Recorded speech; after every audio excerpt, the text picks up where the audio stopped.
Alright, so hello guys, welcome back to my channel. Welcome back to Daily FX.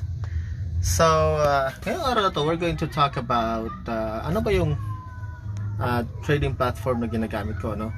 And we're going to compare these platforms and kung ano ba yung mga bagay, no? Na dapat malaman nyo kung what is a good trading platform, no? At kung ano yung hindi maganda. Right? So you have to remember that this channel is made for low capital, low capital trading, no? So yun, let's get started. Okay, so I'm going to show you four. Yung makikita nyo sa screen which I recorded, it's IG trading, there's eToro, and actually Daily FX is powered by IG, so it's from that company. So hindi yan trading platform kundi isang news site, no, for forex trading. Now there's also Xtrade. Okay, so yung sinabi ko that in my past videos that I've traded with a platform, ang ginamit ko is Xtrade, and ang pangalan pa dati nito is Xforex, I guess, yeah, at that time, no? And then naging Xtrade siya. Yeah, dito din ako nag-invest ng yung sinabi kong 25,000 that I lost everything. And yun, no? And lately, I'm going to show you my latest investment. Nag-invest ako ng around 12,000. Yeah, I guess that's 250. So this is demo account, as you can see, demo siya, 1,500. Okay, now I'm going to switch to my real account para makita nyo that I really have money na nilagay dito. The balance is $204. Well, I invested $200, naging no 200, I guess that's 250, and naging ano siya, 380 kasi may bonus pa sila binibigay, no? So yun. Okay, so sa pagkakaalam ko, they have a leverage of up to 200 or 400. I guess that's times 400 kasi yung when let's go to a calculator.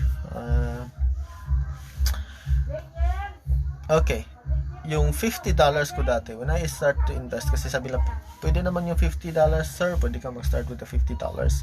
So with the leverage of 400, mayroon kang $20,000 in your account. No, actually, as a leverage, hindi yun magre-reflect sa account mo, pero meron kasing minimum trading volume, no? When you open an FX trade, a forex trade, may minimum trading volume, no? So sa forex, ang minimum trading volume nila is sa Xtrade rather is $10,000. Syempre kung may $50 ka, that's you can trade up to 2. Pero hindi mo pwedeng isabay kasi kailangan mo pa ng margin. And tulad ng sinabi ko, $50 is the worst part, not the worst. Yeah, that's the worst thing you could ever do to your money. Now let's switch to demo account. Okay, now yun, here is my demo account. I guess it started with $5,000 for a few years ago. And if you look at this one, yung close positions ko ito, no? May mga earnings, no? Pero mas malaki yung mga red. Ang dami, right? Okay, I'll explain later kung bakit ganito, no? So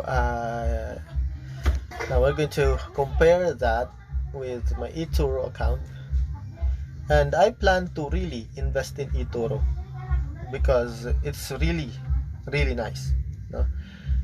Ibang-iba siya dun sa Xtrade na parang they just want you to lose your money. So if you can see dito sa available balance is $100,018, no? Yung virtual equity is around 100,123.59. Okay, now let's look at my portfolio. Okay, so here is ito yung aking trade, and as you can see, yung AUD USD ko is nag-lose ng 6.90 plus 2.82.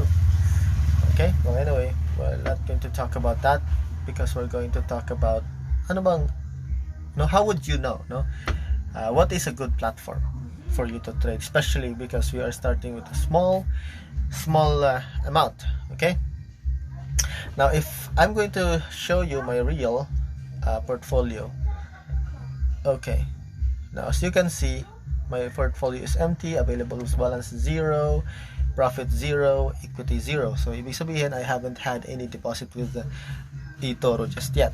Okay, so ginagamit ko lang yung demo account to practice, and I'm going to show you my virtual account sa aking virtual portfolio. Okay, it started with $100,000, okay, as your initial investment. Pero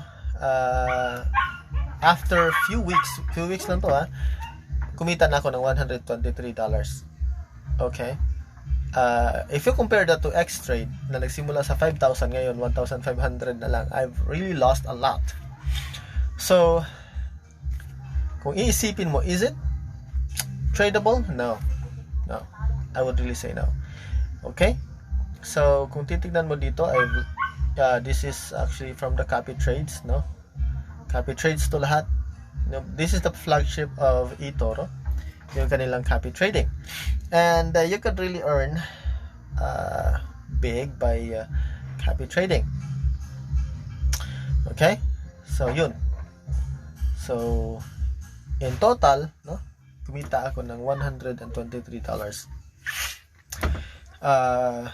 Plus kung i-add mo yung nalugi ko na 14.95, which I still have to cover up, Okay, so if you notice, medyo mas profitable yung eToro compared to X-Trade. Now this is daily FX. Now sa daily FX naman, I just use this for the calendar of events. Tomorrow, ito yung mga usually what you're going to look at is yung mga may nakalagay na high inflation rate, high impact rather, essentially yung mga L, yung mga letters dito, blue is L, yellow is M, and red is high. So ibig sabihin yan, low impact, medium impact, and high impact to the price. Okay, so if you look at this, syempre meron naman talaga mga activities, pero pag wala namang high impact, ibig sabihin, hindi na hindi siya magbe-burst, hindi siya magbe-break out sa market, or hindi siya gagalaw na malaki, but it only means na hindi siya yung parang in just a matter of 1 to 2 hours, talagang the market will go insanely high or insanely low. Okay, most of the time medyo malumanay lang ang pagtaas or malumanay ang pagbaba, but it's still going to go to the trend. Yun, so that's how you use your, at least para lang may idea ka sa, aside from the technical, kundi sa fundamental aspect din ng pagte-trade. So I'm not trading with yuan, sa Chinese money, so wala tayong problema sa mga to, Okay, so there's also a time here, so this is local time. Kung 2 p.m. dito nakalagay, 2 p.m. din to, and that's also one of the things that you really have to master sa trading, because we have different time zones with different currencies. Yun. Okay, so let's go back to the topic. So how would we know kung ang isang platform is a good platform to trade, especially for small traders like us? Okay, now I'm going to compare yung dalawang platform na meron ako ngayon, which the one is I have really invested money in, and the other one is I'm still planning to, So what are the differences between these two platforms? Okay, sa eToro, the minimum trading volume. When we say about trading volume is kung gaano kalaki ang perang dapat na i-invest mo to start. Okay? That's why mayroon tayong leverage, because yung maliit mong pera na inilagay dyan, hindi naman yan kakasya. Kung naglagay ka lang ng $200 tapos yung minimum trading volume is 10,000, hindi you really need a leverage. Okay? Now, sa eToro, 1,000 lang ang minimum trading volume. That is only 10% dun sa minimum trading volume sa X-Trade. Okay? So, what's the difference? The big difference is, kapag malaki ang trading volume, you will need a bigger leverage. Kapag malaki ang leverage, mas malaki din yung mawawala sa'yo, no? Your money could go really high in a faster, and it could also really go low faster too, no? As a matter of fact, mas malaki ang lugi mo kaysa sa earnings mo. Why? Kasi the moment you open a trade, no, sa Forex, there will always be a spread. Kung magkano man yung spread, that is dependent on kung magkano yung trading volume, no? So, sa $10,000, rough estimate would be around $1 per pip. And 1 pip is actually equivalent to 0.0001,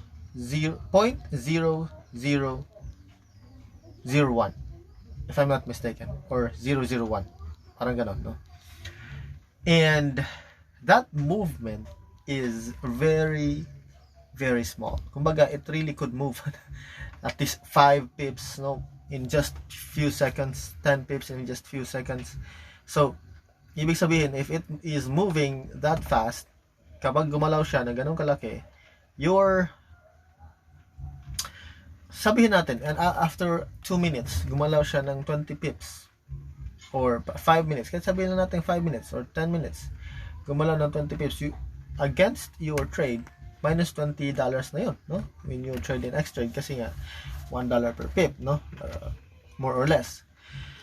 So, sa $200 mo, you are already losing 10% of your invested money.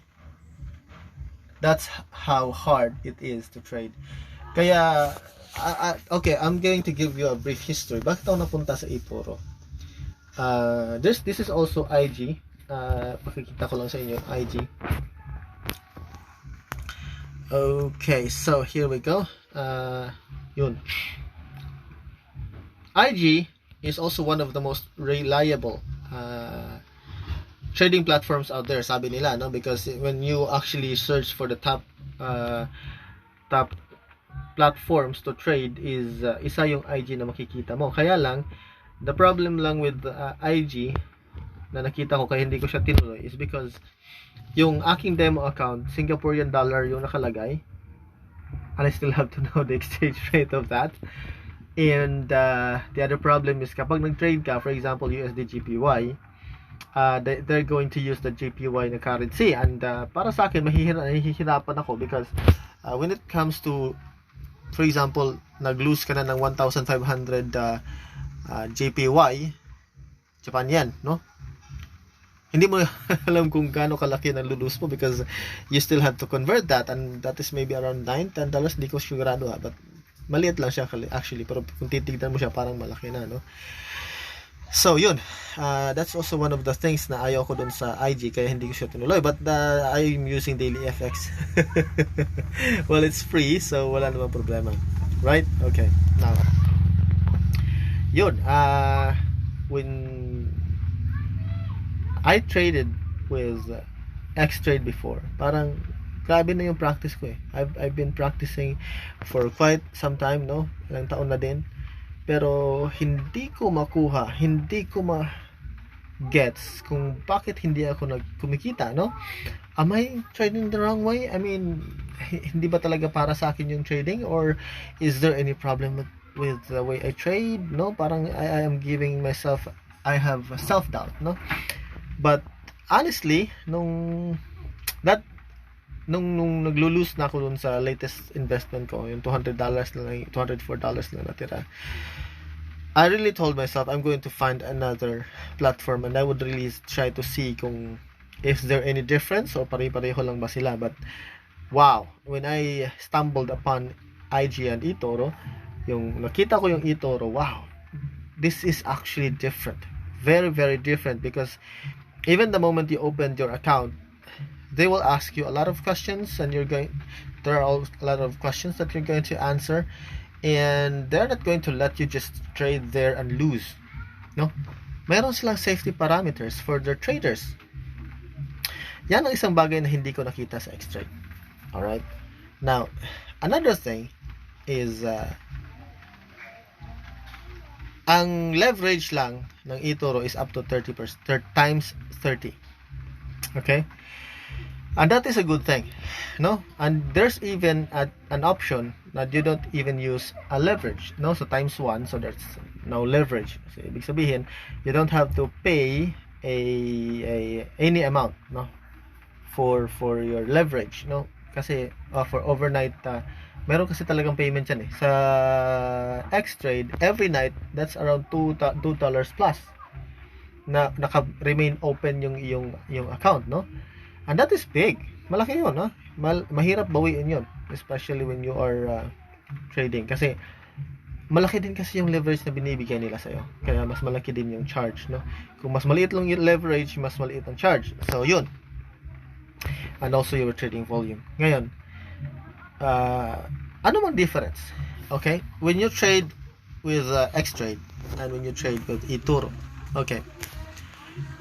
Kapag gumalaw ng 10 pips, halimbawa, yung ano mo that's already $10. Okay? Pero pag sa eToro ka, sa minimum na tinrade mo, gumalaw siya ng 10 pips, you only lose $1 or you only earn $1. Tapos sasabihin mo, okay, kung mabilisan naman din ang pera sa Xtrade, doon na ako sa Xtrade kasi mas mabilis kung mababawi yung pera ko. Yun, kung talaga mabilis mo mababawi yung pera mo. The other problem with Xtrade na nakita ko, which is also very different with eToro. Sa eToro kasi, pag open ka ng trade, I'm going to give you an example. Today is Sunday, so I'm going to give you an example on the next video. So, right now, theoretical muna tayo lahat, no? So, sa eToro kasi, pag nag-open ka ng trade, kapag, for example, $1,000, diba? Ang ginagamit ko is maximum na, maximum amount of leverage, that's times 30, kasi nga, gusto ko mas maliit yung pera na lalabas ko. At the same time, I could open multiple trades at the same time, no? Sa $200 mo, you could open up to 6 depending on the currency. For example, sa NZD kasi, sa New Zealand dollar, kapag trade mo siya, up to 20 times lang yung kanyang leverage. So, kailangan mo maglagay ng $50, no? So, kung sa $200 mo, may 4 ka lang. Pero mostly, you only need 33.33, so you could make up to 6. Now, sabihin na lang natin, you open 5 at $35. So that's already 35, 70, 140, 165. Alright? No, 175. So, yun. You open 5 markets. Okay? So, when you open one trade sa eToro, so, $35 na yun, isa-separate na siya. Okay? So, tingnan ulit natin. Okay. So, here, kung titignan mo, yung available balance is $100,018, $18.5. No? And I opened 3 in my portfolio. No? 3 positions. So, tatlong $35 yan. So, that's $95, right? So, tinedak na siya dun sa 120 virtual equity. Kasama na yan yung dito sa loss, profit and loss, and yung available balance mo. So, ibig sabihin, kapag nag-lose yung pera mo, okay?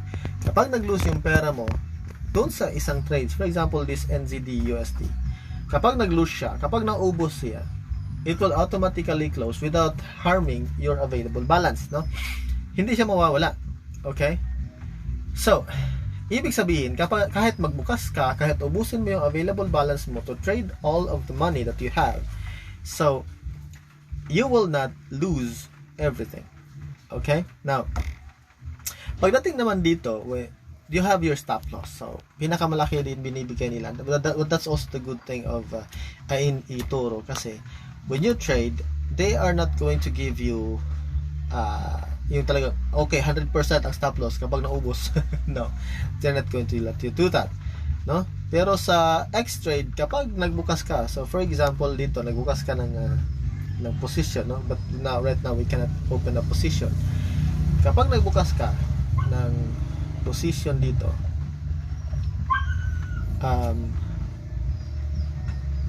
yung available balance mo, doon kukunin lahat ng margins mo, okay? So for example, sabi mo sarili mo, okay, stop loss ako at 35. Pero sabi mo, babawi pa yan, no? If you don't have enough control with yourself, mauubos yung pera mo. Sasabihin mo, okay, tataas pa yan, sige, i-extend ko muna yung stop loss into 80, no? Umabot na ng 80, aakyat yan, but because it will really just, but it is already going the wrong way, and yet you are only trading with one trading pair at a time, no? Kasi hindi kakayanin ng account mo kung magta-trade ka ng more than 2, no? Isa hanggang dalawa, even 2 is already very scary when you trade here. Kung $200 lang, no? Now, I tell you, kapag gumalaw ng 40 pips ang isang account, ang isang pair, you're already losing $40 or more sa X-Trade, okay? Now, pero doon sa eToro, kapag gumalaw siya ng 40 pips, you're only losing $4. $4 lang. Now, kung i-compare mo yan, yung $200 mo, wag naglo-lose ka ng $4. Okay, no problem. Kaya kong hintayin yan. Okay, nag-lose na siya ng $6. 60 pips siya, $6 na. Okay, I can still wait. Because it would really bounce back, no? Nagba-bounce back naman talaga eh. Pero pag tinitingnan mo, I will also talk about that. Kung kailan ba dapat mo na i-close o dapat mo na bang hayaan, no? Ibigay mo na kasi wala na, downtrend na siya or uptrend na siya, and it's already giving you big losses, no? So yun. And especially when you're using leverage, the faster you close a trade, it would be best, no? Especially kung kumikita na siya ng maayos, pero kung sa tingin mo naman talaga is aakyat pa siya, no? Because there would really be a resistance level and support level, and when you hit that and you're earning, it's better na i-close mo na. Kasi when you hit this resistance level, it could go back down at liliit lang yung kita mo or maglo-lose ka pa, no? So that is the safest way to close a trade, and that is also the safest way to open a trade, no?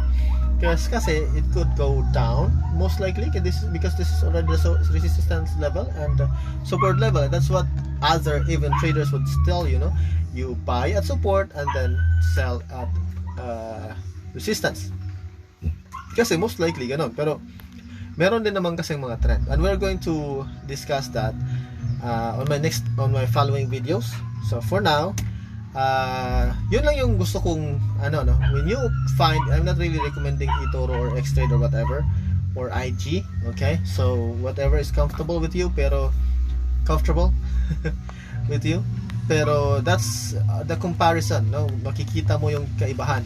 Now, what is the difference also with the eToro and X-Trade is that kapag mas malaki naman, sabi mo, okay, sige, malaki naman in-invest ko eh, $2,000, $5,000. Alam mo, I experienced that before when I invested $500. sabi nila, okay sir, pwede naman natin ilagay ito sa premium account. Premium account, you have your own account manager, na wala din namang mga kwenta. Hindi naman talaga nila sasabihin exactly how you do it and how you're going to trade it. No, they're not going to help you with that. Siguro tutulungan ka lang kung paano tignan yung mga signals and they'll let you practice, pero honestly, no, they're not really going to help you that much. No, hindi kasi nila ganun kalaki ang parang maganda lang pakinggan na may tatulong sa'yo, but no, that's not really that much of a help.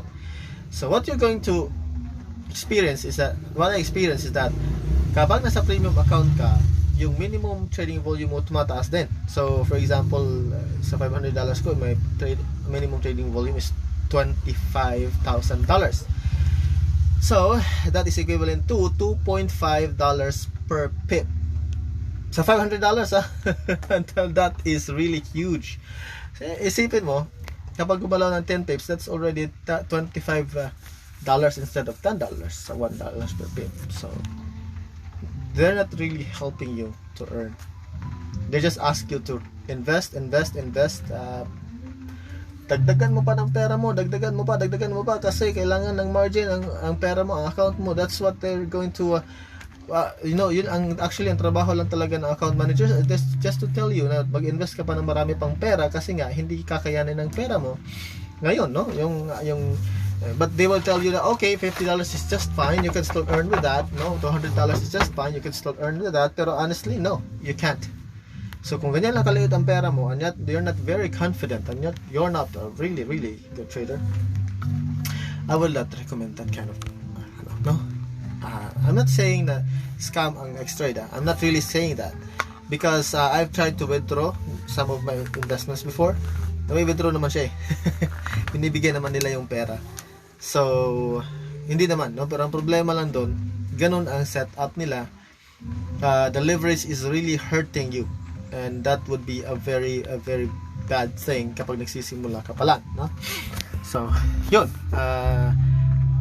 Masyado nang mahaba yung ating video, so I'm going to cut it and see you in the next video. By the way, if you like my videos, please consider subscribing and hit the notification bell for more of the trades that we're going to talk about, no? And also this is going to be a trade diary, FX diary. So even me, hindi ko alam kung anong mangyayari sa akin with the eToro, but on September, today is August 8, and I'm very busy with my job as an online teacher. So yun, I will be more vacant on September and I will start trading with a real account on September, and I'm really very excited, and hopefully we could see each other on that time. And as of now, papakita ko sa inyo lahat ng mga demo account na binubuksan ko, how I trade those demo accounts, and that would also tell you that you know, practicing on a demo account is not that bad, and really you have to, okay, before you start investing using your money, please practice, because kahit ako, I've really been to a lot of, I've even went to physical trainings talaga sa Forex. Pumupunta pa ako ng ibang city just to attend, but they're not telling me something that I don't know. Alam ko na naman yung mga pinagsasabi nila during the trainings, and okay, well, bakit hindi pa rin ako kumikita? Right? So yun, let's see. But as you can see, yung demo account was really doing good. Yeah, I guess I can do this, so let's try. Alright, so see you on my next video. Goodbye.